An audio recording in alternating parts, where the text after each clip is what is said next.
রাধে রাধে। আজকের আলোচ্য বিষয় উৎপন্না একাদশী। এবছর সারা বছরের একাদশীগুলো নিয়ে আলোচনা করব বলেছিলাম, তাই এর আগে গত একাদশীটা উত্থান একাদশী হলো বা হরি জাগরণ একাদশী হলো, যেদিন ভগবান শ্রীহরি তিনি তার বিশ্রাম থেকে উত্থিত হলেন। এইবার এরপরের যে একাদশীটি, এই একাদশীর নাম হচ্ছে উৎপন্ন একাদশী। এটি অঘ্রাণ মাসের কৃষ্ণপক্ষের একাদশী। এখানে একটা কথা বলে রাখি, আমরা যেমন বৈশাখ জ্যৈষ্ঠ আষাঢ় শ্রাবণ ভাদ্র আশ্বিন কার্তিক অগ্রহায়ণ পৌষ মাঘ ফাল্গুন চৈত্র এইভাবে বছরের হিসাব করছি, পুরাকালে কিন্তু বছরের প্রথম মাস ছিল অগ্রহায়ণ মাস, অগ্রযুক্ত অয়ন, অগ্রহায়ণ, যার জন্য এই মাসটিকে মার্গশীর্ষও বলা হতো। তাহলে এইটি বছরের প্রথম মাস হচ্ছে মার্গশীর্ষ মাস বা অঘ্রাণ মাস, আর বছরের প্রথম একাদশীটি হচ্ছে অঘ্রাণ মাসের কৃষ্ণপক্ষের একাদশী। এই একাদশীটির নাম হচ্ছে উৎপন্না একাদশী। উৎপন্না নামটা শুনেই বোঝা যাচ্ছে যে এই দিন একাদশী দেবী উৎপন্ন হয়েছিলেন। অর্থাৎ যে একাদশী আমরা পালন করি, যে একাদশী দেবীকে আমরা অর্চনা করি, যে একাদশী ব্রত আমরা পালন করি, সেই একাদশী দেবী এই দিন আবির্ভাব ঘটেছিল। অর্থাৎ একাদশী দেবীর জন্মদিনও বলা যায়। অর্জুন ভগবান শ্রীকৃষ্ণকে প্রশ্ন করেছিলেন যখন এই একাদশী সম্বন্ধে, তখন ভগবান ভবিষ্য পুরাণের থেকে উল্লেখ করে বলেছিলেন, পুরাকালে মূঢ় নামে এক দৈত্য জগৎটাকে গ্রাস করে ফেলেছিল। চারিদিকে অজ্ঞান অন্ধকারে ভরে গেছিল এবং প্রচণ্ড অত্যাচার পাপে পরিপূর্ণ হয়ে গেছিল সব দিক। তখন দেবতারা ভগবানের কাছে যান এবং ভগবান মূঢ় দৈত্যকে বধ করার জন্য তারা অনুরোধ করেন। তো ভগবান সেই সময় বদ্রিকা আশ্রমে হেমবতী গুহাতে বিশ্রাম নিচ্ছিলেন। আর সেই সময় মূঢ়দৈত্য ভগবানের ওই গুহার মধ্যে প্রবেশ করেন। তখন ভগবানের শরীর থেকে, দেহ থেকে একটি দেবী আবির্ভূত হয়ে ওই মূঢ়দৈত্যকে বধ করেছিলেন। পরবর্তীকালে ভগবানের নিদ্রাভঙ্গ হওয়ার পর ভগবান সেই দেবীর পরিচয় জিজ্ঞাসা করলেন। তখন দেবী বলছেন, আমি আপনার দেহ থেকে উৎপন্ন হয়েছি এবং এই মূঢ়দৈত্যকে বধ করেছি। জগতে মূঢ়দৈত্য খুব অত্যাচার করছিল। এইবার এই কথাটি শুনে ভগবানের খুব ভালো লাগলো এবং ভগবান এই দেবীর নাম রাখলেন একাদশী। একাদশী কেন?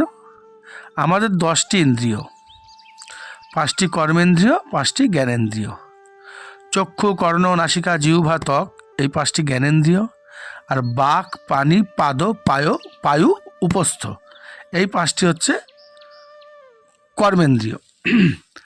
কিন্তু এই 10টি ইন্দ্রিয় যার দ্বারা পরিচালিত হয় সেটিকে ইন্দ্রিয় বলা হয় না, অতীন্দ্রিয়। সেটি হচ্ছে মন, আমাদের মন। তাই জন্য এই মনকে একাদশতম ইন্দ্রিয় বলা হয়। আমরা নিদ্রাগত হলেও এই মন জেগে থাকে এবং আমাদের শরীর এই মনের ওপরই নির্ভর করে।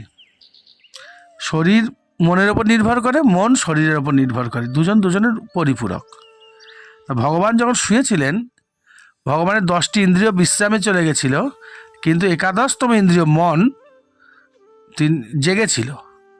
সে মন ভগবানের দেহ থেকে বেরিয়ে এসে মূঢ়দৈত্যকে বধ করেছিল।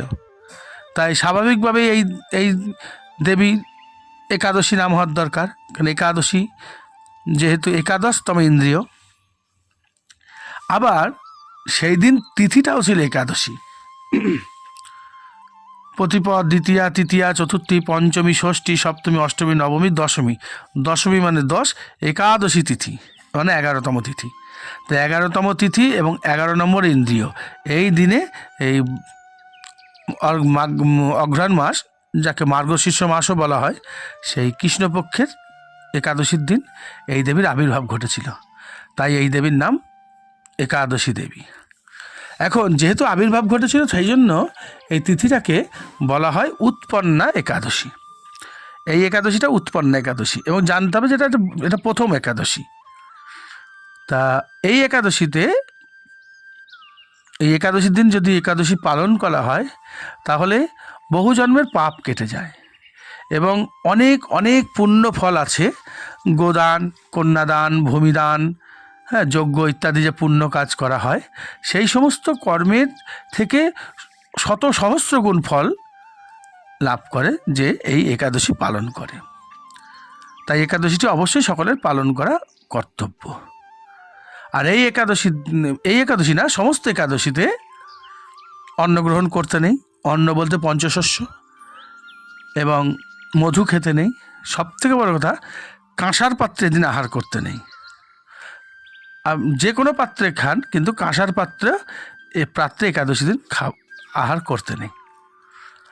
আর পঞ্চশস্য বর্জন করতে হয়, কারণ ওই যে মূঢ়দৈত্য যে বধ হয়ে গেল না, কিন্তু অজ্ঞান অন্ধকার তো চিরকাল ছিল এবং চিরকাল থাকবে।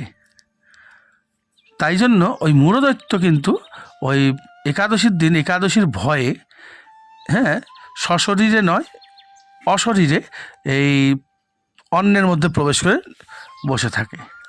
সেই জন্য এই দিন অন্ন গ্রহণ করতে নেই, তাহলে পাপ গ্রহণ করা হয়। ঠিক আছে, তো আজকে এখানেই বিশ্রাম দিলাম। আজকে আমরা আলোচনা করলাম উৎপন্না একাদশী সম্বন্ধে। সবাই উৎপন্না একাদশী বা এই একাদশী পালন করুন, এবং একাদশী পালন করলে যথাসময়ে তার পারায়ণ করতে হয়, সেটিও যথাসময়ে করুন। সকলে ভালো থাকবেন। রাধে রাধে।